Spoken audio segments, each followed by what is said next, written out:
She say, 2 minutes, 2 minutes, guys. Say. Okay. All right. Just so on.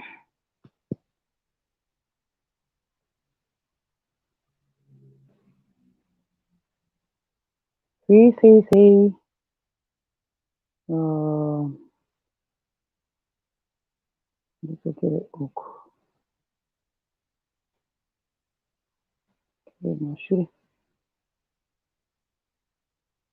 Say, guys.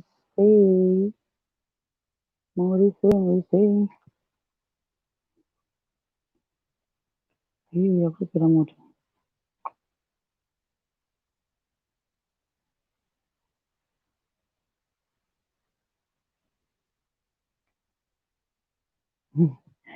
Siri say, oh, blessing warova. Siri, guys, ndasora ndakambovatawo masikati guys. Nakakumuka. Nakauka guys. Gogo, no, say, VCM, Gogo, say, Kurise, Kwamuri, let me do this.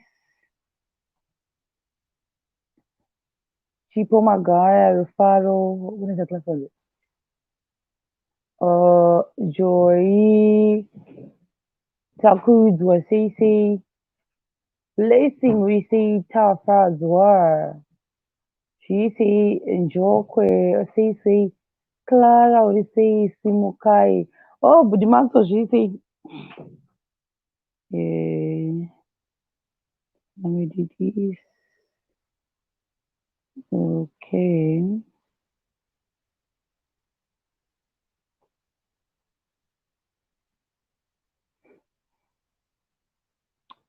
Maria Mangani, GC, tafadhali kumhoresa. Dok Keda, say. Oh, Zok, GC, Dok Mudare, Tungai Furai, GC, Shami Chengeta, say. Tungai Furai, GC, Chinaka Tracy, Ru MTD, Tari, GC, Anesuneti, Ana Maposa, who else? Shami ndakumhoresa. Yeah, Bashet Kuzniero, GC.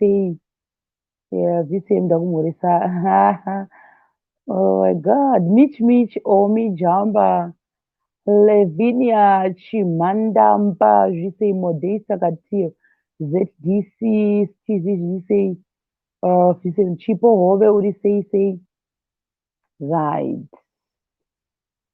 Let me see. Nationa apa.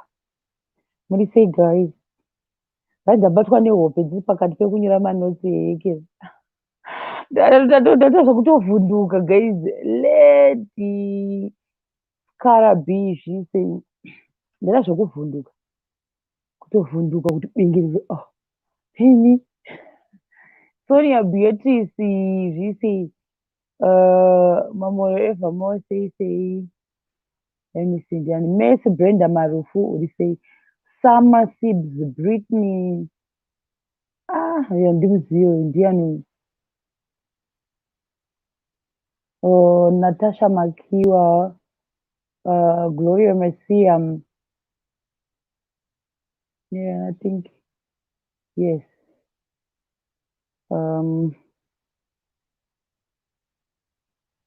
Ndandite so ndaita zvokuvhunduka kana ndabatwa nehope ndakabata peni kudai so kwakutobatwa nehope ndokubva ndavhunduka asati wamangwana dhiramawo zvangu ini kuti asati wamangwana kana naimi ndozvandaita ipapo tasati wamangwana ndamuka ndichivhunduka gaizi ndamuka ndakava fiti ndichivhunduka kaitona refresh.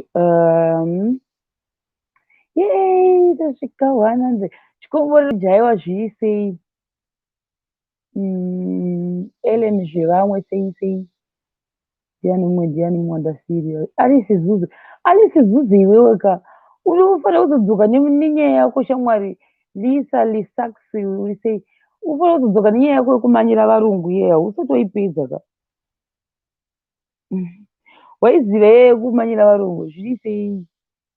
Oh my god.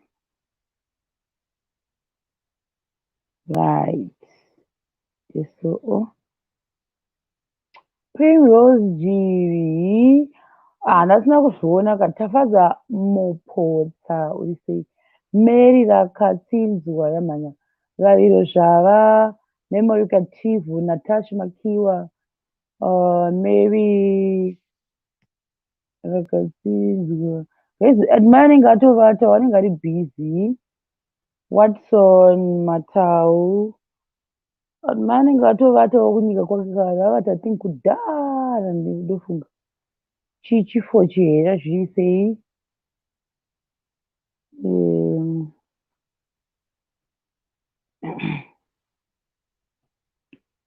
Barbara Chinocheka zviri sei? Mina nditange ndarekera iyi. Chifoni kwangu laptop chacho chiri kunonoka. Very, very slow, guys. Very slow. Chinotombota kunge chakutomboda kutombonokanikwa. Nyaya dzaaibatsira zviri sei? Tsapera Mafunga uri sei? Kochi chikuitika papa. Pane zvinhu zvandisiri kuona guys. Chii chaitika? What happened? I think there is something wrong here. Manditase pafoni pangu guys, 1 second. Handisi kuti nekuda kwei ndisiri kuona zvimwe zvinhu panapa.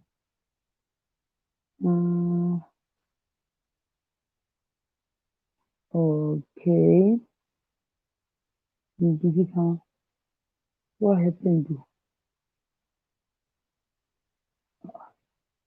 Kuri kundifrizisa zvinhu sei? Zvine mashura zveiyekera izvo. Chii chaitika pa? Alright. Ndazopaona pana ndabaya technology. Papa chiramba kuinda mberi. Ndapera pana ndabaya. Bright Sengwete uri sei? Barbara Nomota zviri sei? Pane pana ndabaya ndisingazivi ndapabaya. Ndatambura zvemi. Kusei isingachati kuti ndinde mberi. Why? Chii chaitika maona manje? Ndatoshambika kuti ko ndaitei? Izvo hameno pana ndabaya nemistake. Saka ndakutopedza guys. Baba achiramba kuti ndiende next step. Kana ndabaya chinoita kuti ndisaende next step chacho. Kuri sei guys? Ndoisa link manje. Ndoda kutozivawo kuti sei hanzi sei vanhu vakaramba vakadivhosa vachiramba I think question iyaida pakuti let's say munhu wafunga kuita move on, but why is it maface? Hamene kuti zvinoita maface chete nokuakadzi kuti mune muchiupdatana every move. Maybe ukatenga mota wakuupdata faith income sei maybe wakuupdata ex wako kuti ndatenga mota. Everything chawaita une uchiudza vakabva vakare. Why is it like that? Hazvikonzere maproblems here ekuti iwewo unoita sei uchiti pamwe wawana munhu wako munyowani, but then at the same time uri kuramba wakahenga kune munhu wekudhara uchimuudza everything. Hazvizowadzi here munhu anenge aripo wachoni. So maybe mangwana chadzoka neyekuti vana how do they feel kana vachiita yakaitwa raise nemusikana waya kuti ini ndeitoriwo innocent but hama dzanadhedhi vedu ava vanyowani ndo dzinoita sei dzichiita rusarura, kana kuti hama dzanamai vedu vanyowani ndo dzichiita rusarura. So maybe probably aid lakini vanhu vachitaurawo because inini handizoziviwo kuti zvezvifamba sei, example regai tangaenda kupa but inozoita here example yandakupa ndine maexample akawanda but manje I think kwandiri anozoguma akuita interconnect nemafamilies manje hazoti vamwe vanozvifarira but from what I know for sure ndezvekuti pane imwe hama yangu so yandoziva but asi kutaura kuti how close nehama yachoni yandoziva inini tiri vadoko taiziva kuti pane imwe one musikana so musikana yanga akatongoita colored asori mukaladi kuti taisatombozova kuti haasitori chii haasi mwana chaiye chaiye wehama yedu iyoyo saka zvakaita nezvekuti mai ava mine ndikunyatsa kukuudzai zvakanaka nditange ndapesa chitsamba ichi ndichipese zvakanaka ndikuudzei zvakaitikawo and what transpired. Mirai 1 second ndichambo-freeza for a second. Alright, so ndita sei apa. Alright, ndakupedza panapa. Enda copy share today. Then you come here. No, today also. Then today. One. Today. Today. No, man. Right. Today also. Today.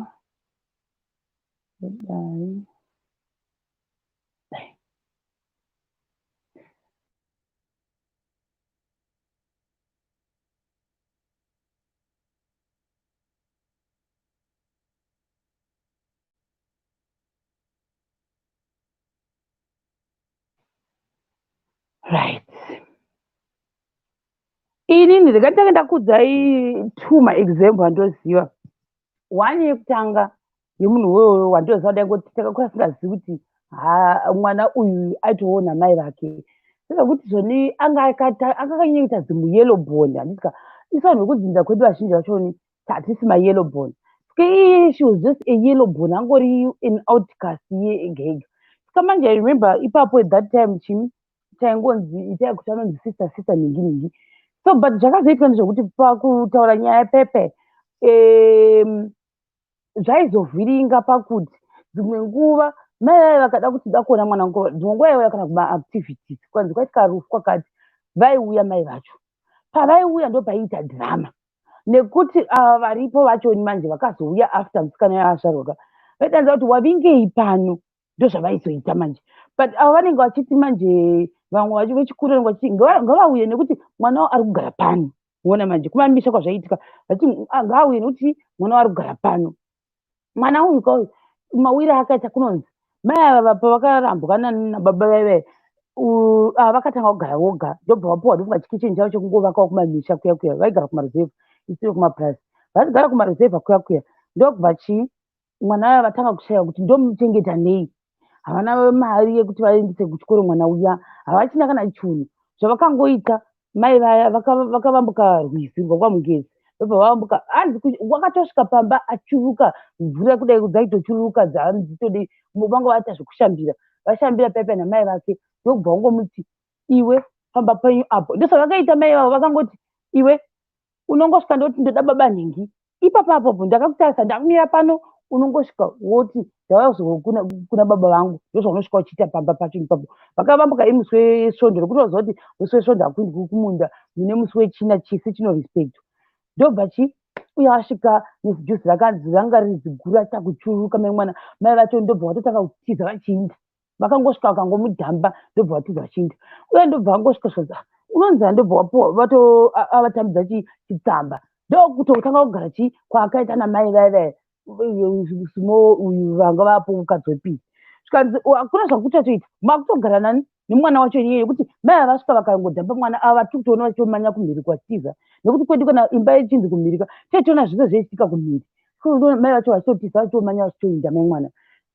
ndokutotanga kugara kwakaita mwana wepamba kubva ari mudoko kupuraimary kusvika aenda kusekondari kusvika atopedza chikoro pamwewo iye ndendo paimbopotawo achitozongoenda kundoona mai vake, but akatozokura asingazivi mai vake chaicho kuti vakaita sei, nekuti most of the time aigara kupi kumamisha kwedu ikoko.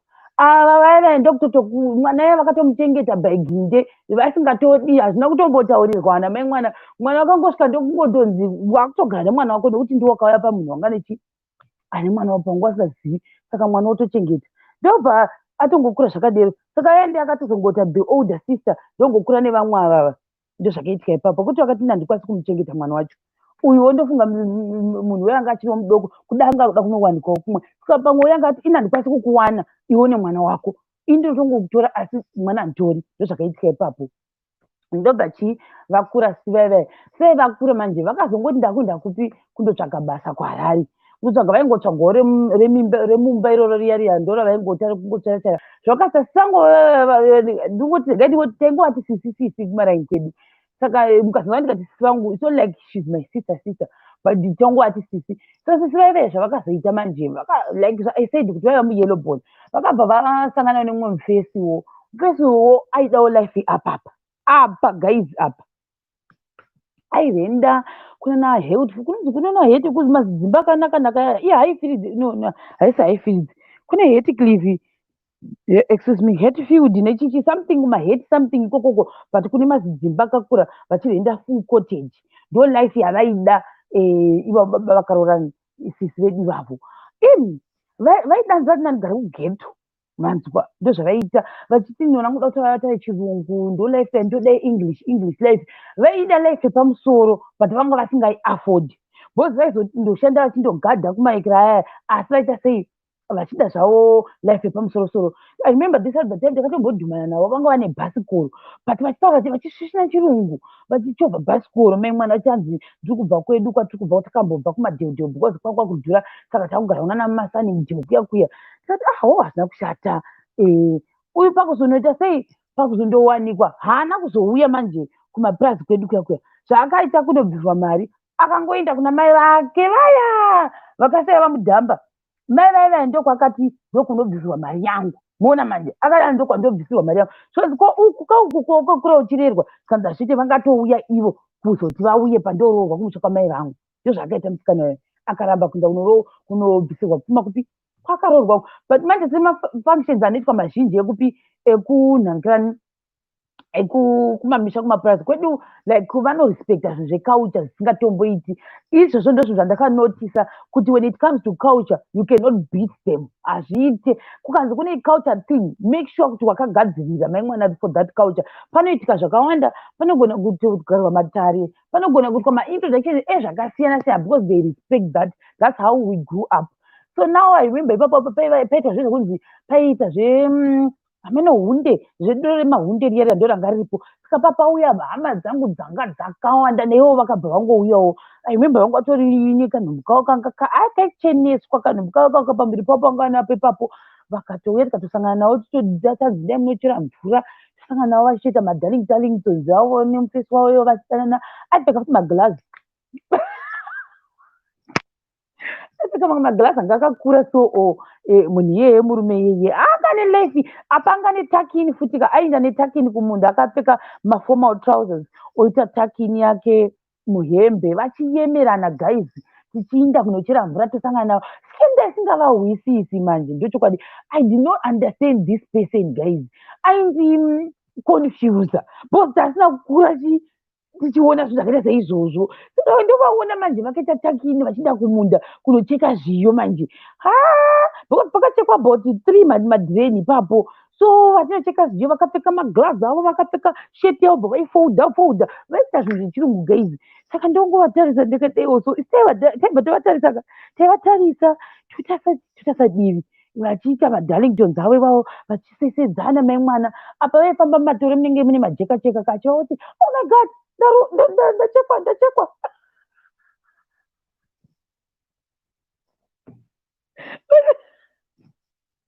guys.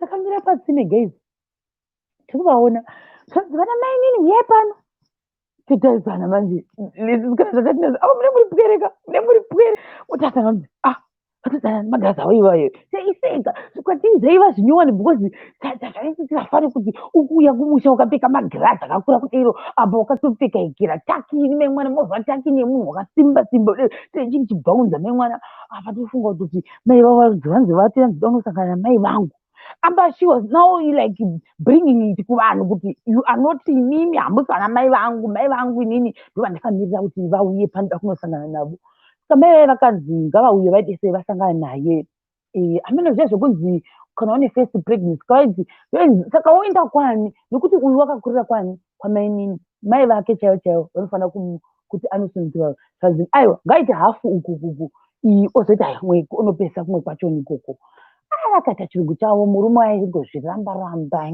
nguva mutsaladhi maimwana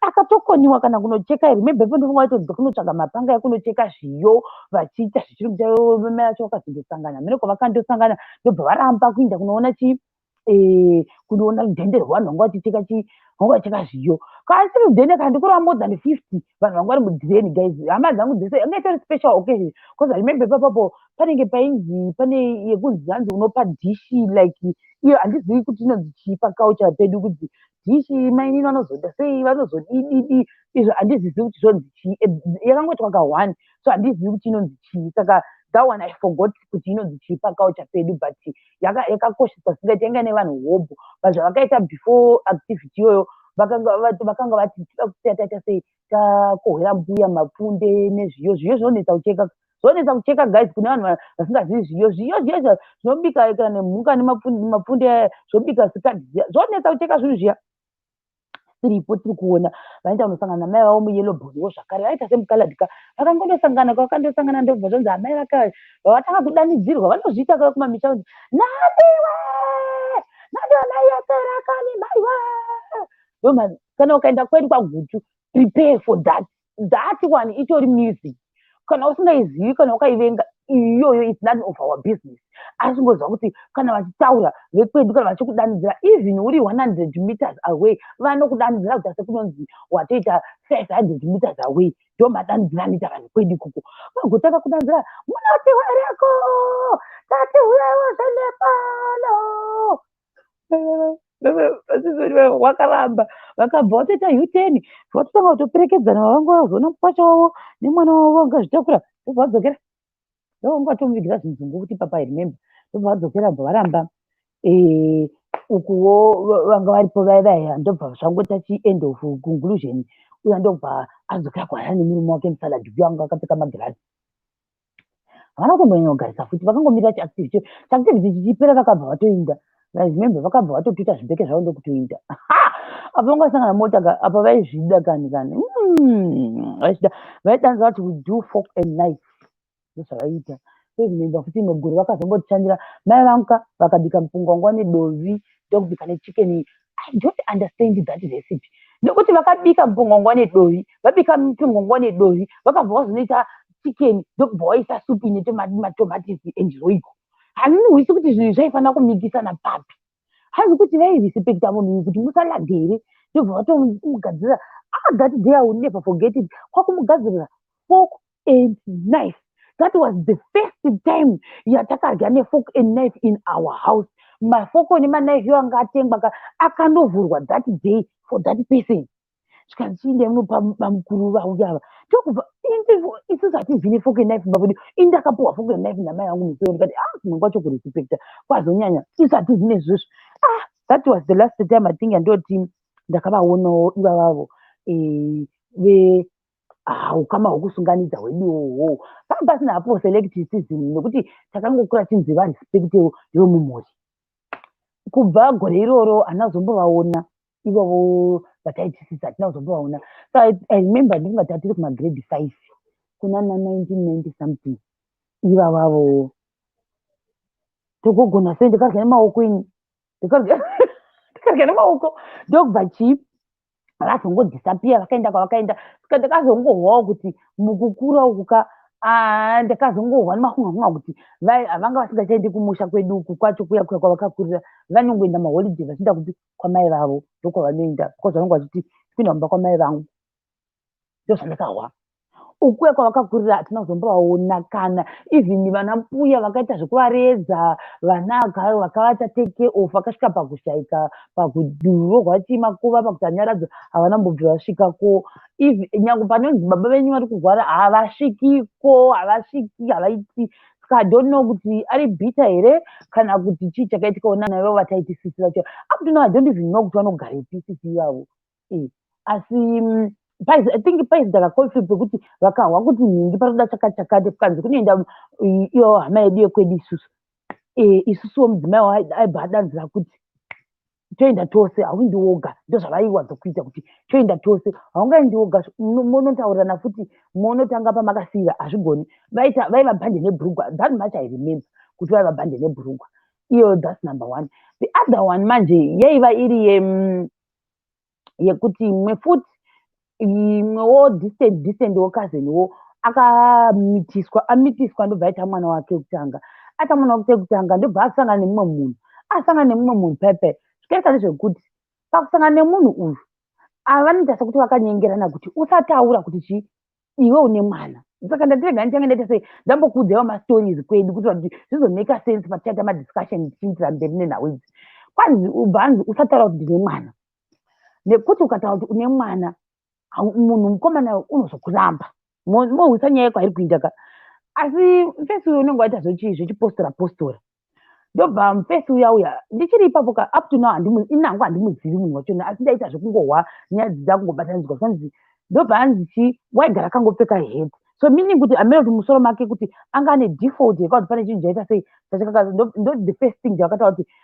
mukwasha paachauya hakwanisi kubvisa head nekuda kwekuti ane insecurity yake yanayo nemumusoro make guys da kuti muhwise kupinda nenyaya yangu kati sikachii chakazoitika because uyu paakasvika wakasvika chidoda kunobvisa mari ndobva anobvisawo mari yake yakakwanisa kundobvisa asi ndinoona chii vamwosisi wekazini distant ndobva chii vasvika pepe poita meeting nemunyaya anenge aripo zvese saka pakunoda kutotanga kuti nhau dziyadziya vakuru nana baba nanani ndobva vadanzira kuti pakazara pepo handisi kuti vakatanga vaita discussion yekuti manga makaudza munhu uyu kuti uyu munhu une mwana here hanzi ndo pakatanga bongozozo vanhu vakatotsamwirana hanzi vanhu vakatomudhurirana zvekutoinda kwemwedzi mitatu vanhu vasingatauri vese pasina anoti mamuka sei nekuda kwenhau iyoyo nekuti vabereki vemusikana vaiti hatidi kuti mukwasha azvizive kuti mwana wedu akamboita mumwe mwana muona manje vavasingadi kuti mukwasha azvizive asi manje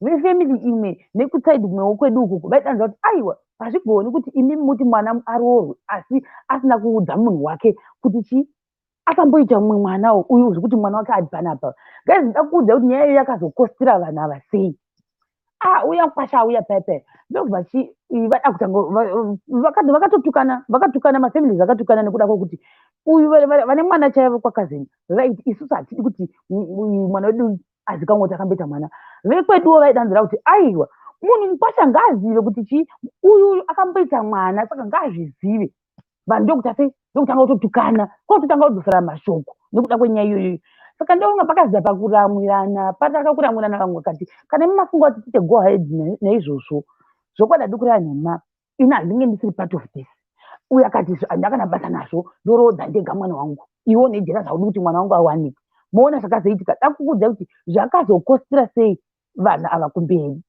uya munhu ndokuendera mberi ndokuroorwa vekwedu ndobva vati zvamuchaiye zvamuri kuita izvika muchazvirigireta nemumwe musi hadikurira nhema ndobva aroorwa ndobva wafarafara mbudzi ndokuvhiyiwa ndokuti vanhu ndokudya nyama dzavo uyu mwana uyu auya mwana chaiye anga aripo muzukuru uyoyo zvikanzi iwo paunoona mai vako unofanira kuti mhorei vatete noona manje saka mwana uya paakaona mwana chaiwo muridzi lese ini ndine mwana wangu pane kuti anditi mhama inini mai vangu wonditi unongochifanira kuti vatete pese wakutofanira kuti vatete kune mai vako ndo zvavakaita ati mai ari kuona laizimere hasi mashura zvikanzi unofanira kuti chii vatete but zvakazoitika manje ndezvekuti vanhu vakaramwirana nenhau iyoyo kuti uyu wakanzi iti vatete vanhu ndokuta sei ndokutukana vekwedu vana baba vangu inini ndo vandoreva kuti vakati hazviiti kuti mwana ati vatete kuna mai vake its impossible ende the more yamukuramba muchihaidha mwana waka the more yamuri kuta kuti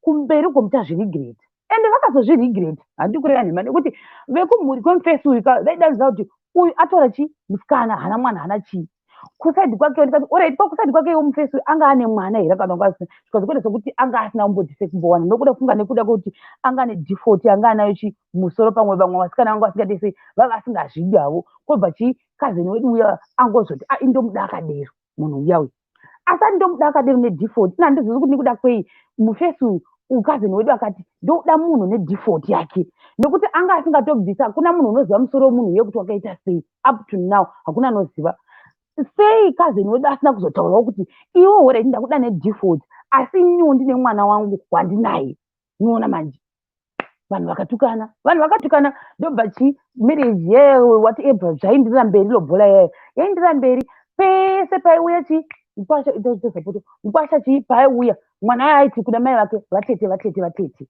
mwana yayo kusvika pakutokura mwana yayo zvaakutokusekondari ndokubva zvisineiwo pavaizoenda kuholiday alright pavaizoenda kuholiday uyu anga asingatenderwi kuti aende kundoona kuna mai vake kuholiday kwavaitenda futi kune imwe kazini ihombe mai vaive manje zvavaizoita mai vemuri dzemwana vaizobva kwavo kwavakaroorwa kwavaigara kwalandlord voenda kupi kunoona mwana kumba kwaimwe sister yavowo blood saka ndo relationship yavakacreata around chiseko chavo ichocho that was painful guys so I was thinking kuti alright saka mundiudza kuti mwana haachatoti mai kuna mai vake akungoti vatete zvakazorikana kuti mai vemusikana vakazorwara guys ndakada ndichikurwara I mean kuti vakanasa kurwara zvokutorwara zvokutombopinda muchipatara saka manje I think vakasvikawo patime yekuti vada kuona mwana wavo nokuti zvazvavagombera but mwana haana kukwanisa kundoita sei kundovaona sekare vaingoita sei vaenda kunomuonera kwaimwe sister yavo sezvari vatete ende futi vaisada kuzikamwa I don't even understand kuti nekuda kwei vaisada kuzikamwa kuti vari kugara papi vanhu vese kunzi vari kurwara unzi tichitiudzai adhiresi tiinde kunovaonawo pavari kurwara kwacho vaive kwana kazini vairamba kuti tiinde kunoona kuti vari kurwara vari kupi nekuti vaiitya that insecurity yekuti mozotaura kuti isusu nekuti aiva nezita ratakakura tichivadanana kuti mainhingi ende zvazvatogara muropa medu kuti tovati mainhingi ndo zvatata nyange tikangovaona taingova mainhingi nezita remwana wavo wekuti anga uya uyu sei vanga vasingadi kuti vanhu vaita sei vainde kundovaona kwavanogara kusvika vasvika pakushayika mai vaya vakashayika kazini vangu vaya kazini yaitsaika zvikanzi unonoradzikirwa kupi kazini yakanetsa iyoyo tikanzi aiwa ngaende kundoradzikira kupi kwedisu kusukuma misha kumapurasi kwakuramba kuti hazviiti kuti unoradzikira ikoko nekuti atakanetsai takambobvisawo patobviswa pashoma tikanzi alright pakundochema pepe gayai kuti mwana wekazini yangu akakoniwa kunochema mai vake iye ndakarwadziwa guys ndikati saka mwana wemundiudza kuti hatozivi pakavigwa mai vake zvikanzi unogoenda kunoona pakavigwa mai vake sei ivo vakati ita kuti vatete kuna mai vako saka vanenge vachiti unoti vatete kuna mai ukuya akamira sani mwana uya mai vake vakashayika hatozivi kuti vakazoshayika zvadii haatokuzivi kwana kwavaigara mai vake hakuzivi kwavakandovigwa hakuzivi vakatozondovigwawo kumwe kwavakandovigwa kumusha kwauyu vavo kunonzi kumusha kwemurume yeye up to now murume wayo haatozvizi kuti mukadzi wake anga nemumwe mwana ende mwana iye haana kuuya kuzochema mai vake pakaitwa nyaradzo hakuna akaindako kuno kwakangoenda vanhu vashoma saka ndo zvandoti zvimwe zvezvinhu zvakazoita sei zvakazoafecta paku mwana wayo anogona kunge sazvanyatsa kupinda mupfungwa make zvake but akangoita zvokubva nemuromo kuti chamboinda gaya kuti wakasiyiwa pamba nambuya vake achinzi chamboinda kwarari mai vako vashayika asi hauindi nekuti unozokwanzira nyaka parufu mwana wako akusiyiwa haana kuinda nekuti pekutanga zvazvambonzi vamwe vachaunzwa voenda kundoradzikwa kuti kumusha kwavo chaiko kwakazvarirwa mwana ungochemerawo papo kunzi haana kuinda kati kwavakadi kuzongomutevedza nebhazi kuti ainde hake anoona angonoti bhaibhai kuna mai vake negeizi ndiri nangu ndakanatsa kuti personally I feel like nyange zvanga iri secret moona manje secret yaya kwayakazinda yakasvika pakuti mwana uyaya haana kutoti hatozivi nyaradzo yakatoitwa kana whatever zvawakazoita up to now anongotiwo mai vangu vakashayika haana kunochema mai haana kuenda kunyaradzi yamai nekuti vanoti hanzi unozotisvodedza tichienda ikoko vanhu vaizoziva kuti wanga akamitiswa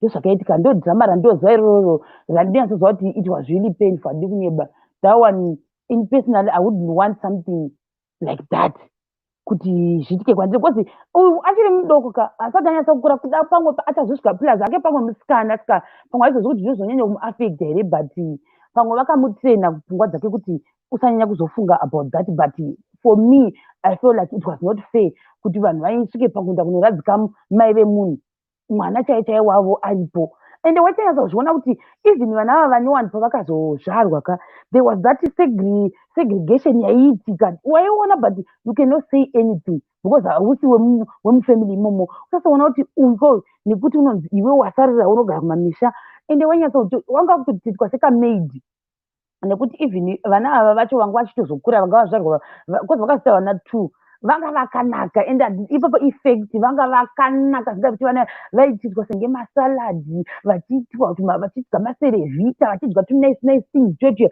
uyu manje kandiaibva aita kunge maid wavo manje mwana onzi iwe iti anti aitonzi vana I don't understand him mai vaive voti kune vana vavo vamwe vanyowani vaive iti anti kune first born iti anti kana kuti iti mainini ndozvavaiita I don't understand kuti why vaizviita izvezvo apa ndairwadziwa manje ndechirwadziwa tichizviona ndisha kuti saka why are they teaching this one like this apa mwana wake chamwari wari kuticha like that kuti anga asingamuzivi onziti anti onzi mainini ototi kune mwana wake mainini ndozvavaiita kutomudanza vachiti mainini ototi zvoni kana achida mwanzi kana usingagoni kuti vatiti iti mha chete ndozvaiita iti mha ndozvaiita kusvika mai vaya vasvika pakushaika aingoti mha angasingakwanisi kuti mama angasingakwanisi kuvadana chaizvo kuti vanonzani saka I think for me it was not fair. I feel like maybe dai akangomuudza kuti ndine mwana wangu handifungi kuti vaitadza kuroorana ini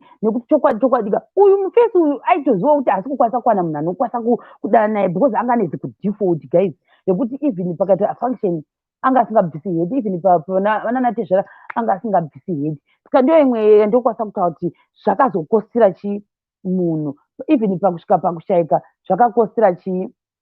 zvakakosira mwana ndiye asara izvozvi asi haazivi kuti mai vake vakavigwa kupi saka ndozvo zvimwe zvandokwanisa kutaura it was really sad guys ndaisa link really sad sinazivi kuti vamwe baba vaizokwanisa kuti huya tigare tese nemwana wako here kana kuti vaingokwanisa kuti ndinongokuda wakadero nemwana wako I feel like kana une default yaunayo just tell someone the truth kuti you know what hete chidana but ininika I think this is me this kana usina mazino ungotaura kuti handina mazino ese kana usina mazino vamwe ukukuku utomuudza kuti imwe zheyo yangu haiinzi kana kuti ndine 1 rasara chi munyatso 1 wasara kana usina rimwewo Burkina Faso ungomuudza kuti handine Burkina Faso 1 rasara saka iwo uchindida unongonida wakadero because apa guys akasacrifice love yake kusvika atozoshaika of which this guy up to now isusu family yese hatozivi kuti musoro wake chii chakaitika nemusoro wake because aigara akapfeka head hakuna unoziva asi wakawandisa mwana wake guys wanda kupinda ngavapinde kana musingadi kupinda ndobva ndakata zvangu ndoinda pane imwe yandasi hangu on purpose muona manje kana une ngonono dzitori serious better to tell your partner kuti ini ndine ngonono dzokuti ndikatanga kudziita imba yese inogona kutinhira better ndizive ka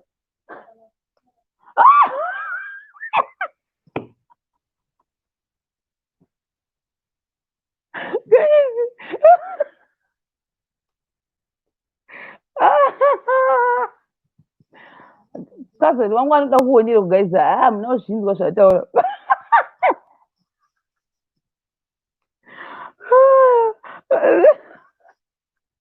zviri natural seka wakodondijairira maiwe dazoseka nyowona ndivazivewo zviri Yes, Shiro. Nothing new to face. Makadi. Tiri ko magadi. Wepedo tikuona madamu. Ko madamu. Madamu. Vamba vatiza vakuenda ku jogging. Ni madzavo. Ziri. Wakanyiko naye Shiro. Ndiri boti udzeka tinzwi. Ndangoti ndione 2 cents dzangu panapa. Asi ndisati ndaisa 2 cents. ndoda kungotaura one thing about you. Okay. Story yako yauri kutaura yakanaka. But maonero angu inini vanhu vekwamazano vakarongeka.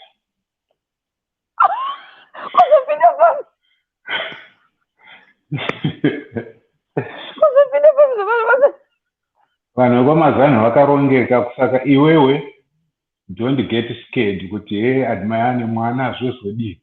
No. Right, handi yekunyaya yedu. Wanetenge mataura muzodzoka kuti wai matize nyaya yapinda papi. Right, to brigadier. Right, so toenda kunyaya yauri kutaura yema baby mamas ichi.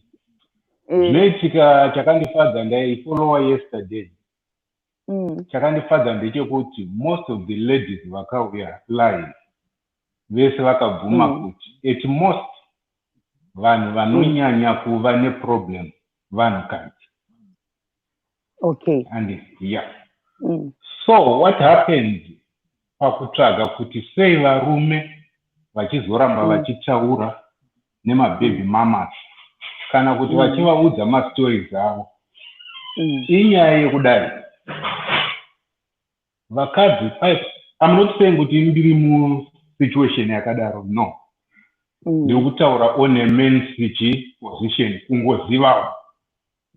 Saka zvinoitika ndezvekudaro, vakadzi you take advantage yevanhurume because tine kaweakness katinapo. Waona madhamu wangu ndikasiyana navo in a bad way, in a good way, tangosiyana chete. Sometimes vakadzi vane bitterness. Kana mukadzi akaita life ye inoenda pamusoro tasiyana, hauone nyonga dzichiitika. Asi inini andisiya ndikazowanawo chigudhu changuwo chinondida ndakadaro, life yedu ichiendeka, vanogona kuita jealous. Vouya vakutanga kuita sei kuda kunyonganisa. Saka kazhinji ndo zvinoitika kuti vakadzi vanotitorera advantage. Ndangouya kuti ndikubatsiraiwo nekatusenzi kangu kuti kazhinji ndo zvinoitika kuti ingori shaisano, pachishona pedu tinoti shaisano. Ipapo ndatimboti ndaroora mumwe mukadzi ndini, anouya osonyonganisa inini, not necessarily kuti ari kundida. No, arida kungoti chete ndirambe ndine bad life. As long as chete ndiri ngori pakuchitika chete anenge ari ngori head. Asi I'm not saying kuti vakadzi vese vakaita se vakadaro. No, get me right. Handisi kuti vakadzi vese vakadaro. Kasi most of them ingori nyaya yeshaisano chete kuti how can this woman have a better life? Handiti waona. Saka ndo tusenzi dzangu dzandava nadzo. I like your program zvekuti. Right, thanks. But ndida kungovhunza pakuti alright, let's say matizvo nevakadzi vane problem, but ko inini ndozvitora sei ngatiti mamboti right vana admire vakarongeka. Example, guys, I'm not saying kuti ndozvikuita admire disclaimer, but kana ni disclaimer futi kuti tinokuita madisclaimer tombomzwa kuti ngatiti anenge achitabasa rekuupdate everything munhu wake wakasiyana naye. How do you think inini ndichafila if I kind of know kuti pamwe ndo zvaanenge achiita? Inini as a lady ndofila sei? Personally I feel like ndogona kufila kakurwadziwa kuti why uchizo let's say udotenga mota wondoudza mukadzi wako kuti ex ya kuti you know what udotenga mota ndoda kuenda ku-States next month, ndamboenda ku-States ku-holiday, uchimu-updata everything. Ipapapa hapasipo panozabvuva futi kanga kuti ndozofila kunge inini uda kudzokera kuya why uchi-updata iye everything. Ipapapa da kupanzwisa. I'm not saying kuti admire ndo zvaanoita guys, i-disclaimer. Saka chinoitika ndechekudayo ndokusaka ndati vekwamazano vakarongeka pamaonera andita right. At most ukaona murume anodzokera kumukadzi waakasiyana naye achinoita zvinhu zvakadaro izvozvo haasi murume kwazi ndibva ndangonyatsobata pavarume haasi murume anonzi haana kugadzikana, haana direction. Tomboti asiyiwa nemukadzi nekuda kwekuti mukadzi anga achiita gumbo panze gumbo mumba, handiti wodzokera kumukadzi yaakutanga kuita kuti anotaura nemukadzi haana kurongeka. Saka kana asina kurongeka zviri kureva kuti chichaitika pazvinhu izvi ndechekudai achaluza iwewe munyowano waawana. Nekuti iwe hauchazomirira pain iyaya. Pane time yokuti unomupa grace period yekuti ngaramba achiti ate mahombwe ake iwayo, asi pane time yazvichakurwadzawo iwewe wosvikira futi pakuita say again pakumusiya. Saka achasiyiwa nevakadzi vaviri. Saka ndo icharamba iri life yake nekuti haana kurongeka. Munhu akarongeka anoti kana zvamira. It's as simple as that. Hamene kuti ndakubatsira here papo. Yes, but lekupedzisira, do you think kuti, let's say guys tomboshandisa admit bataita disclaimer? Yes. Because vakarongeka handiti iwewe neni tiri kuwirana kuti kwamazani vakarongeka ka.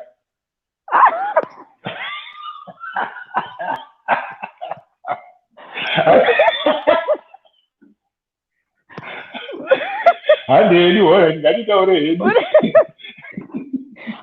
Kunibata offside. Nditi kuti ngatiti admire mwana wake, kana ngatiti example admire vana 4. Admire vana 4 vake veve. Then admire oti shero inini chii ndoda kuda nezvako, ndoda kuti kupinza mumba.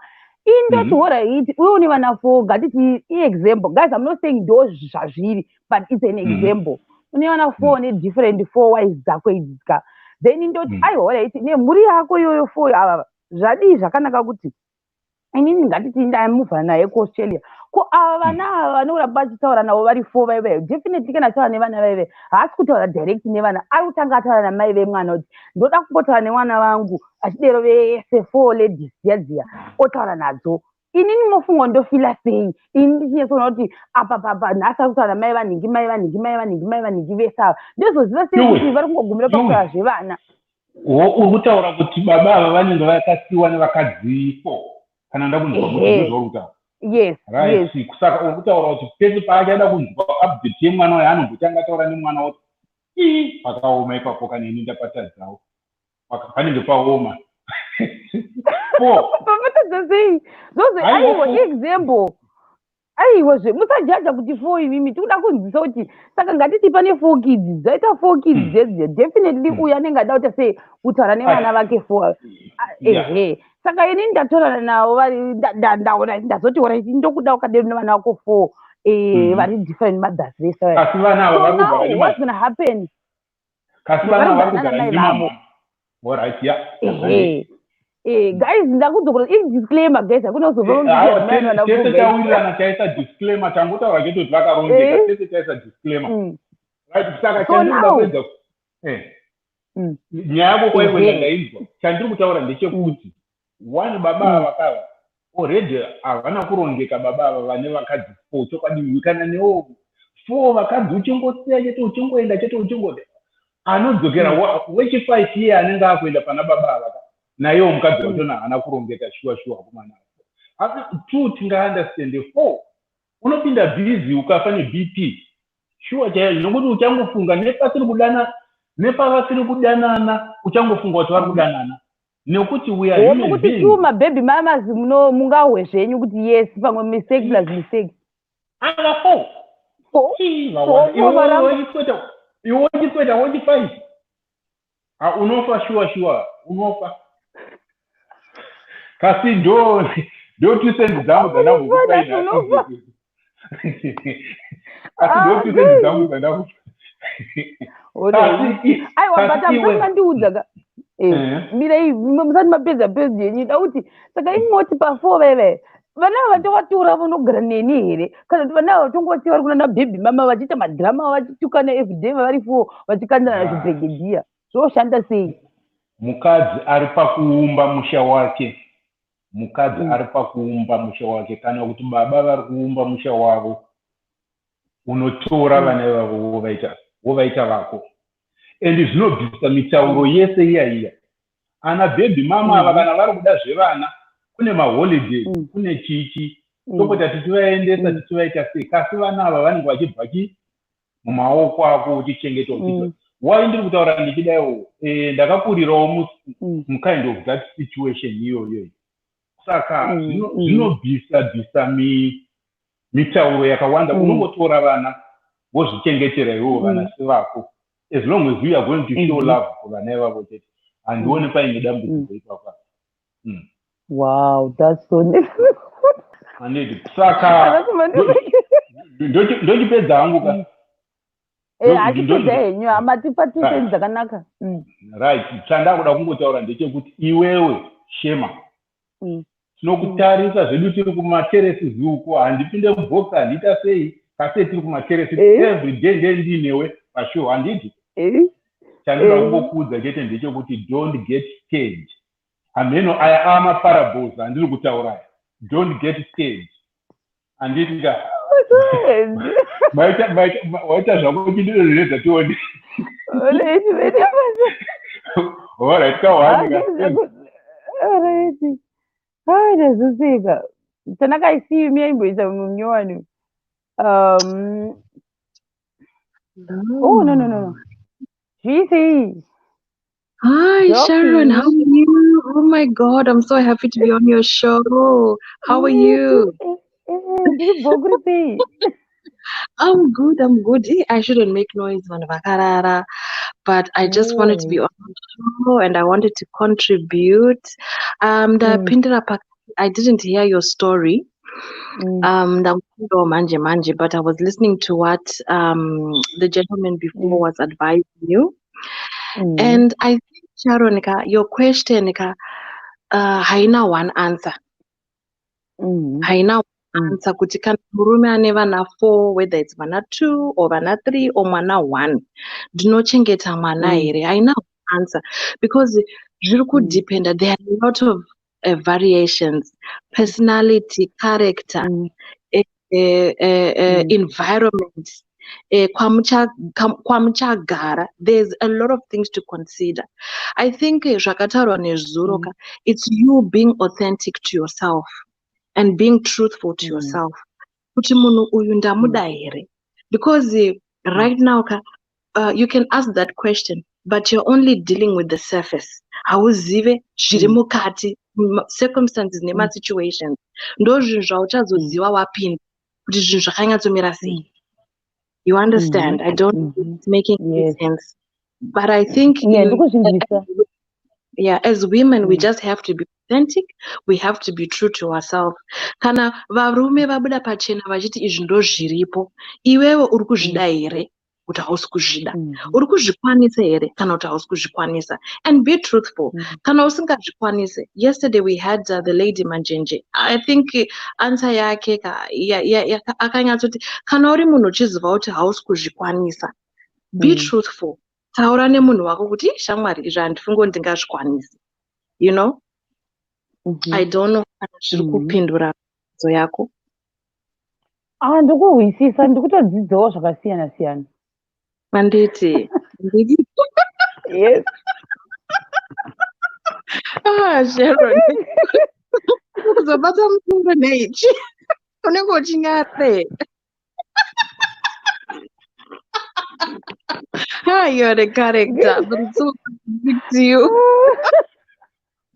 God bless you, my dear. Thank you. And endeavors. And say hi to Kazi. Tanga neflu, nasina ndichipepa mumwana. Ungosha sei? Flu. Oh dear. Oh my God. Kuri kuno kuzviremba ndikupepa mwana. Ndichitasa kuti wamwa pirizi here. Hadi mapirizi kana ndichitora ndakatarisa. Skana, well done. Aiwa muchengete sure. Muchengete. All right, dear. Good night. Bye. Good night.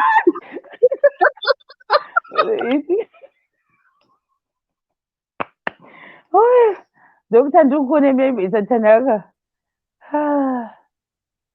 Yes, Cheryl. What do you say? What do you say? Did you write? I mean, what do you say? What do you say? You bought me. Yeah. Inini ndinofara. Alright. Panyaya iyoyo hanti. Ndine zvimwe zvinhu zvakamboitika mulife mangu hanti. Zvoitika ndezvekuti panewo vamwe tsano vandingambofambidzanawo navo. So tsano ava zvavakazoita ndezvekuti tasiyana. Pane patikambo like vakazomuvha kubva kuZimbabwe kuenda kune imwe nyika. Vaienda kuyabva vazotsvagawo contact yanchi. Then ndobva tasitanga kutaura. Vavazondiudza kuti pane mwana. Apo pandanga ndinawo panguva yandandinawo because pavakaenda tasina kurambana ka. Saka vasvika kunyika ikoko ndokwavakazondiudza kuti ko ndine mwana. Ndikati ngonoiti mwana womukoma vako. Tikanzi aiwa ndaida kutanga ndaclear zvinhu zvangu and stuff. Saka ipapo that was the one thing chakatoita sei chanchatogara chanditurn off kuti munhu anombondiudza chokwadi pakutanga. Zvazodaro tagara ndakazongotanga kungovaitirawo tuma actions then ndobva ndazoita kunge ndasiyana navo.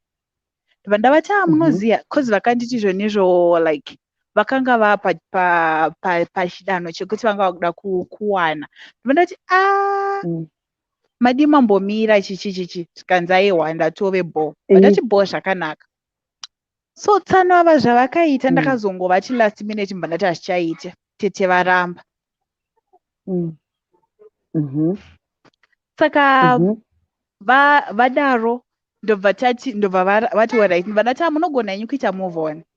Ndobva vazondi update vane mumwe munhu mulife mavo. Zvikanzi mind you munhu uyu aroora ane umwe munhu but ari kundiudza kuti ndave nemunhu sometimes aitexta manheru but munhu anenge achiti ane mukadzi. Kusvika mukadzi wacho this other time akatora foni. Zvikanzi ende nyaya dzamunotaura dzinonakidza anogara achiseka. Naimba bemba amungokure here kungoziva kuti maane mudzimai. Ndaiupdatewa everything. Izvezvi ndaakubuda ndaakuenda kubasa. Izvezvi ndaakudai. Izvezvi ndadai. Tatenga mota. Izvezvi mwana ndambomutora ari kunoku. Saka ndandisinganzwisise munhu ndakaramba kuroorwa naye akaroora someone but ari mumarriage nasomeone ari kundiupdata zvinhu zvavari kuita mumba mavo. Saka I think varume varofanira kumbotipindura kuti chii chinenge chichiitika. Wasiyana nemunhu tiri kuzvinzwisisa hatisisiri pamwe chete. Chikonzero chinozoita kuti alright maybe pamwe munhu maybe pamwe ndairamba ndichingoita sei ndichiramba ndichimupindura or what but zvanga zvisinga make sense futi kungoti nyange ukablutika mameseji mana ari 1000 arimo muinbox mako akazara kuzwanzi nhasi ndamuka ndaenda kubasa. Kusvika mukadzi wacho aitozoti dzimwe nguva ndiaitotora foni ototanga kutaura neni manheru maybe ararawo asiya foni yake. Saka ndaona pane meseji ndikatoti pakasendwa audio that day amenochi chakangoitwa mba ndangoti audio yechiko yandiri kusenderawo usiku uno. Ndobva ndaivhura then ndobva ndanzwa muentertainer. Ndandisingamuentertain mameseji airamba achipinda ndisingamapindure like ndaiti ndikabloka like kune rimwe sim card ndotoshandisa rimwe sim card ndaizongona mameseji mamwe apinda. Ndandisirini ndandiri wrong ndaitombomunyararira ndikatochinja simu ndaitozoshamisika ndakuziva kuti ane sim card rangu. Chirudzwa izvanzi mind you musiti maunogara ka ndakakuudza kudhara kuti munechi ndakatoseta vanhu vangu. Saka iwo nyange ukandichinjira ka within 24 hours zveshuwa akakuudza kuti within 24 hours ndendanaro anenge atoonaro. Waitoona message nzva mufana kufunga kuti akangwara. Hapana kunombondisa mulife mako ndiri kutoramba anogona like unomubloka kuFacebook kwese kunofunga kuti unogona kumubloka ka anogona kuzongoya kana nechimwe chaakaunti otokudza kuti mfana nhasi ndiri kutombomwa zvangu ndatotenga imwe mota. What's the use yekuramba uchiupdata munhu waukasiyana naye wave mumarriage? Inini I was just a girlfriend ndakazongorambawo zvangu zvandikaramba kuita mulife make but zvanga zvisinga make sense. anongoappear from nowhere chinenge chitori aiwa ngaende chaione ring aiwa ring yedu like hazvina zvazvinokanganisa but ndangwe ndikamubloka ka but ndakungomusiya mameseji ake anongopinda ndongomasiya akadaro because it doesn't make sense kwese like izvezvi handitomboshandise nhingirikini namba dzekuzimu dzinoshanda hadzo but hadzisi zvekudaro ringoriwo simu rinongogarawo riri parooming and stuff but mameseji anotongopinda unongoona kuti iyo meseji yapinda wotonzwa kunzi izvezvi mazuva ano ndakatenga mota yakadai so mazuva ano mama vakaita so mwana ndambotora saka ndoshaidza kuti chii chiri kuitika kuvarume atinge ngavangotipindurawo chimbomira tichitaura zvitori nomau kakatoita kafrendi kangu ivivi ndida kutobvunza kuti newe pokataura nemukadzi uyu wakaramba uchishingirira kutaura naye mukadzi iyewo haunozombodii inini handisiriri aicho iye wacho ndiye anga atobhizi kutotanga kuchisenda mameseji mukadzi yekuti zvenizvo atotaure neni sikanzi you're such a good friend, you are lovely. Hazoti ambondiona sikanzi okay can you say ndikati manje mazuva ano namapictures because phone yangu yakadhakwa cause ndakatomunyepera ndikati sikanzi but you got nice voice, I just like to talk to you like cause zvandinge ndakutodiwa nemukadzi nemurume kwaimwe chete ukamubloka kutaura chokwadi that guy ndinomubloka amenokuti macontacts haana like mafacebook account yangu neinstagram haazvishandise ndakatombochinja maaccounts nekunyanya kuti ndakatodeleta andaishandisa pana handinaye but the same person unozongoona message yake yangopinda but unongoisiya message because haina basa. We want to claim our ring. Ring yedu tikuida zaiwa cha chimwe chine ring ei I always protect you shamwari munhu ngaatobve kungo kwadisi kuda ndakatombomuningirikina like most of the times kana dzimwe nguva kandichotora mapictures ndotogona kutotora kana ndakadai so kana ndakatovhara kana ndakabata ziguma rangu kuti aiyatsozviona kuti zveshuwa I'm not on another level but atakuisa muvengi wake padhuze usazvikanganisira zvinhu shamwari block them, block everywhere. Waziwa handichaunzweni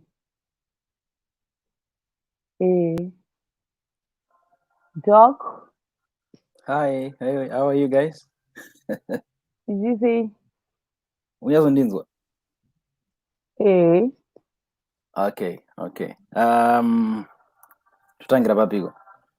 Okay, just say a quick update. Yeah, nezuro wangu anazopinda mukati nezuro. But okay, from my side, my opinion, there's nothing wrong about dating someone ane mwana wake. Get me right? Ane mwana wake, not vana wake. That's me. Dating someone ane mwana wake, I don't have a problem. But just an advice to ladies, what I view from my side was on muruma ane vana for like what you're saying, then that's a red flag. Dog, what did you put it on music? Dog? I think good dining. Okay, hold on. Nandi boys don't do something mute enough. Okay. Is it better now? Shaida. Yeah, I mean okay, perfect. Okay, yeah. So so on that aspect, you can date anyone, okay. There's no problem about it. But one advice I can say, when you're thinking of dating someone, okay, be prepared. Right? Be prepared. Don't be cycloned by love and agree with yes, don't worry, I'll be there for the child. Be prepared. Because truly speaking, guys, taking care of someone's child is not as easy as we think. Right? So be prepared. If you're a man, you're dating a woman and be prepared to be the father and the dead. Remember, being a father and the dead. You can be just being a father is just providing chikaf per table, but also being a dad is to be there for that child. So you must be prepared. If you're a woman and murumani mwanwake, be prepared to be there for that child. And it's just recipe one I have discovered. Ukadeta mukadzani mwana wake mukarorana, if you love that child daily, unenge wawina the soul yemukadzi to be loyal to you. The opposite is true. Mukadzi ukada mwana murume wako zviri daily, unyazomuratidza that love yekuti mwana anopedza kutopa respect yekuti mama because of what you are portraying or the love you are giving to that child. Even mukazoita mwana wenyu, don't show my differences between the two. Vanofanira kungotreatwa in the same manner like your own child. So examine yourself, do self-introspective. Kana usingazvikwanise, please don't wait for a single guy modeta musina vana, because the reason why I didn't get in yesterday is because I become so emotional when it comes to nyadzivana, because at the end of the day, people, they concentrate much on their love, the two, but the kids will suffer. So it's just an innocent soul ya murungu esa umu battleground renyu muchikwadza mwana, you know, that kind of thing. But I'm sure if people are being prepared, we don't have the same askanda wana sugar ana baby mama what, because baby mama will be seeing that we are treating the child kutopfura pamwe baby mama wacho zvakaita. So what I can just say is be prepared if you are going for someone and mwana wake. Okay, pakapera show yanezuro, Sister Eunice was calling for men to come in wataure nyaya yavo. Why varume vachiramba uchida kuengage? Disclaimer, I'm just talking on behalf of varume, what I view from men's side, because I'm sure ladies, that's what you wanted to know, but why it happened like that. Okay. Number one, what happened, what they discovered is there's what we call 80-20% relationship. I mean, they call it 80-20% relationship, which leads to divorces. If you look at many divorces, are that 80-20% relationship. What I mean by that is in Ndrimba mangu muno, akuna munhu ari marriage ari kuwana 100% what he wants, right? You get 80% per se, right? But there's a 20% that is missing, right? That 20% kari kushota keke ikako ndo kanobuda varume vazhinji vachinotsvaga out there, which leads to divorce. You understand? Yes. So at the end of the day, vanhu vari kuita divorce varambana because baba is chasing after the 20% or amai is chasing after 20%. So what happens is when you're out there now, ndi baba varamba nemukadzi wavo, baba vabuda vatora 20% yayo vachinoona here, and vamumba manje. The difference is baba is now getting 20%. So you have lost 80% for 20%. So what happens is kuti baba vachigaramba vachigutsane 20% azvichaita manje. So baba is now realizing, no, I'm now missing that 80%. That's why he still wants to go back to poke in, or he doesn't want to break the link between the two. That's why adaramba idzokera kuti parange pane that ka flow. That's point number one. That's one of the reasons kuna vanenge varambana in that manner. Then number two, why men keeps on going back to my girlfriends, my ex wao vachitry kuda kuupdate. It's men are jealous by nature. Men are jealous by nature. Munoona kurambana yenyu nhasi, but if you look vazhinji, they'll agree with me. Vanorambana nhasi, but you still want to know lifestyle yekurambana na ex wako. Even unogona usiri kutaura naye kana uchata naye, but you want to view pa social media, Facebook yake akamira sei, how is he doing? That's a lie. When someone texts you, wow, you've got a beautiful family, yeah, beautiful child. That's a lie. Akuna ex anobati, wow, I like your life. That's a lie. He just want to see kuti, how are you doing life? Panikanga feeling you just want to you just want to see that other opposition party ichi sokola or iri paspako. You don't want him or him to be on top of you. You want to throw kanengeke uti I feel jealous or I feel uti akaluza. Yeah, if I may put it that way. Kuti munhu anofana kuramba achifila uti no, I made a mistake. So you keep on wanting to write a letter kuti munhu aramba achifila uti no, I made a mistake by letting this guy go or by letting this woman go. So that's also one of the other aspects. Then the other aspect, ndekusakwana kwedu vanhu vechirume, understand? Kusakwana kwedu vanhu vechirume. This is a message to all men in the comment section. Please, kwanai, right?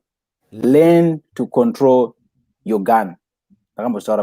Varume dzidzai control pfuti dzenyu, right? Musangonakira vanoda kuramba muchingoregera mabara anyway. The reason why men go back to the ex is it's convenient. Number one, it's very convenient to go back to an ex because the job is done already. Saka when you keep going, apana zvombota kunyenga or kutsvetsa munhu munyowani, understand? It's different from going to a random person in the street, but to your ex, it's convenient.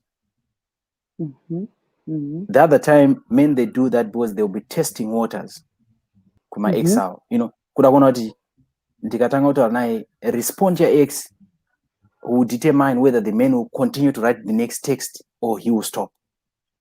So papa ndekurowa chichi response yawe yachamupa from that inomleader kuti can he go for another conversation, not just blaming men alone, but women also mune problem yekuti because the man is now in the house nemukadzi wake akakuti ndeipi, you allow them into conversation because you want to know more about the wife and you want to know kuti is the wife doing best for him, and unoda kuya uchitange kuti afile kuti no, he's not getting what he was supposed to get if he was going to stick with you.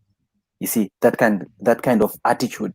So it's a stupid attitude can go to a play around in nevanhu vari married, of which that's bad. When you move on to another next level, move on. That's why it's in the past relationship, because these are the things of the past. You don't need to go back there. These are things of the past. But there's a problem whereby people, they still want to go and reread the books. Nothing is new. If I read the novel today, if I read it again next year, the end is the same. This also goes to my sisters in the comment section. When the men come saying, I've changed, I love you, blah, blah, blah, and you get fascinated.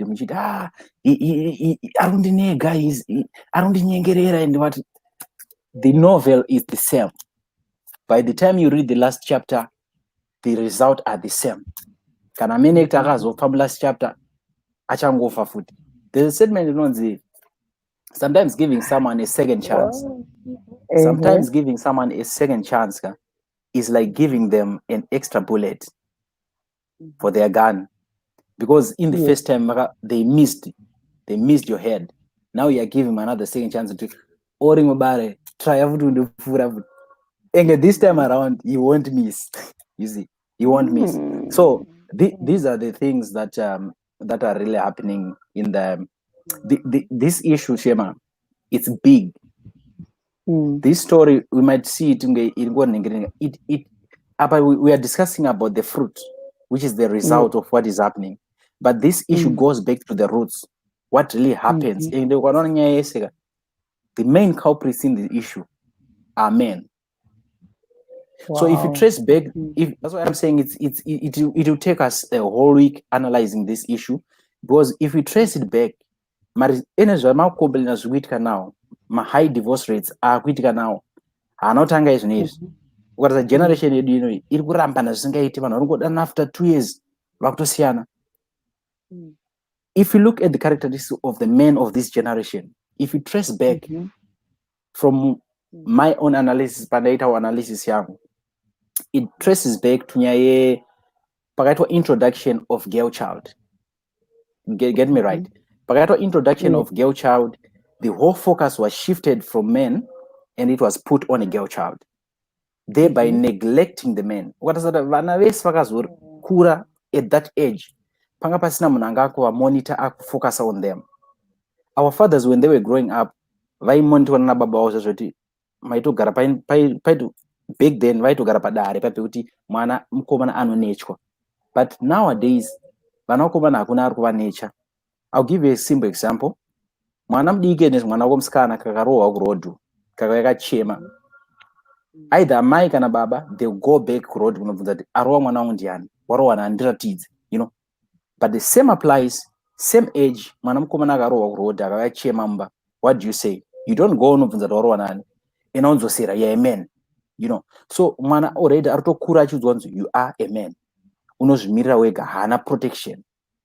Yet musikana arikukura achiprotectwa nemunhu wese nanzvadzi dzake, everyone is protecting her. So that's why I'm saying it goes back, because now men varume vemazuva zera redu patakakura we neglected, tanga tisina ari kunature, you understand? That's why we're not even told kuti mukadzi anobatwa sei.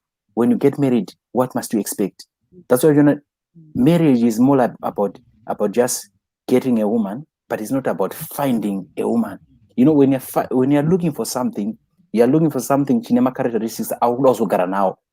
But nowadays mukomana ndezvokuti mustreet angu sanganika musikana kakapfekawo kanengo nebhodhi yangoita sesiyo but unakirwa kufura naro komana achinoita chakabatana mufesa akutotanga kutera munhu road. The next thing vanhu vakudanana, you don't even know the background, musikana akakurira kupi, you don't even know kuti zvakamira sei, background yacho hapana kana background check iri kuitwa. At the end of the day mapinda marriage 1 year 2 years down the line, you are realizing that the person sleeping next to me is not what I want.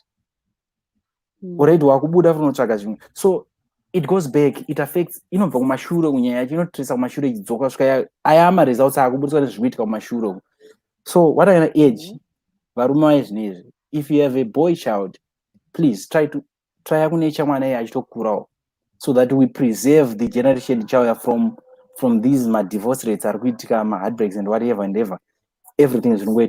But in terms of main issue and us, in terms of men going back to exism, you know, update and whatever, that's childish, if I can say.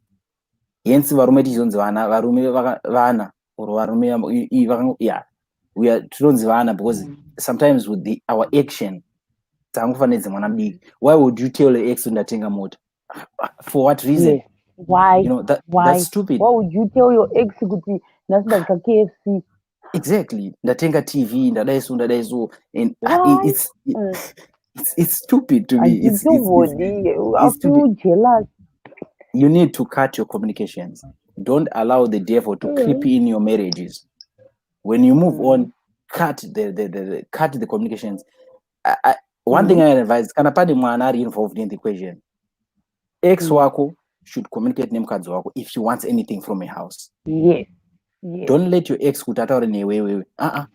Ex wako mupe allowance yekuti ataure nemukadzi wako iwewe. Kana ida zvinhu, mainini mwana wako akudiwa zvakati, then that way munhu avoida nonsense dzese dzinotanga kuzoitika. Because remember problem inoenda kuti vanhu kuramba nokomune makaita. Sometimes I'll give you an example. Murume awana mukadzi wake achichita obva warambana, handiti vatoparadzana vana, handiti. But you would find that sometimes simply because yanga iri issue chanetsa marriage yavo ndeyekuti munhu angochitwa chete, otherwise zvimwe zvese zviri correct. Munhu ana character yake ndiyo anoda zvese, nyaya yangonetsa ndeyekuti angochitwa chete. If these people vakazomeet after 2 years, kapfunga iwo ndakachitwa kakuti akachipera kakuti phase out, vakaramba vachicommunicate, akaaccepta kuti I have forgiven you, what do you think will happen? Because the same person waida ndiyo akamuchita, changodzoka ndeyekuti issue yaita kuti arambe naye ndeyekuti akachitwa, okay, kuchitwa kwabviswa, so everything is gone. Saka vadzoka back to square one. If you leave my communication channels are open, it means those people pane ka aspect yoti my chances of vadzokerane are high, you see. So better to cut communications at all. And also last advice then I'll leave for others is vanhu mukarambana or mukafunga zvekudivorce, it's best to take your time, because sometimes what we are calling divorce is not really divorce. It's not like you want to let go. Uchuda munhu wako but pangoti kakuvhiringidzana kangoitika karongoda time to heal or time for you to forgive. Because many times 80% of my divorces are kuitika, it's because munhu ari kunyara kuti ndikatora mukadzi wangu back, the family members vachati atora urire adzoka naromba, you understand, of which many mukatumu dai pasina hama dzinenge dziri kubackground, they will go back kune mukadzi wake amuchita, votosolvana votocontinue life yavo. But it's because of the family members that samfisa wangu achati arikuziya nyaya yaitika kuti mukadzi wangu andichita akazona mangwa ndamutora, then how am I going to survive? You know, that kind of thing. We are more of, we fear the society than isusu iwe kuzifila kwacho. So my divorces mazhinji are being pushed by the pressure inenge ibva kusociety. The society ichati chi nenyaya isipe nyaya dzedza leak out idzi. But if to take society out of the picture, you'd find kuti hakuna munhu anomboramba mukadzi wake because mukadzi wake abatwa nababa nini. Vanongotaura kuti zvotosolvana zvotopera. So those are some of the aspects zviri kuitika chi muma relationship matiri muno. But all the same, varume, let's learn to control ourselves. Ngatiseya nezvekutaura nevanhu. Kana ex wako achida kutaura ngataure nemukadzi wako. Kana ari mukadzi akaramba nemurume wake, murume wako ngaadzitaura nemurume wako munyowani. You understand? That way, atina zvekumboti inge vanhu zvaikunzi hanzi ari kusangana anotora mwana. Ini I can go and take mwana wemukadzi wangu. Why would iwewe uda unosangana ex wako kuti muone mwana? Isi nyaya yekusangana mesi nemwana.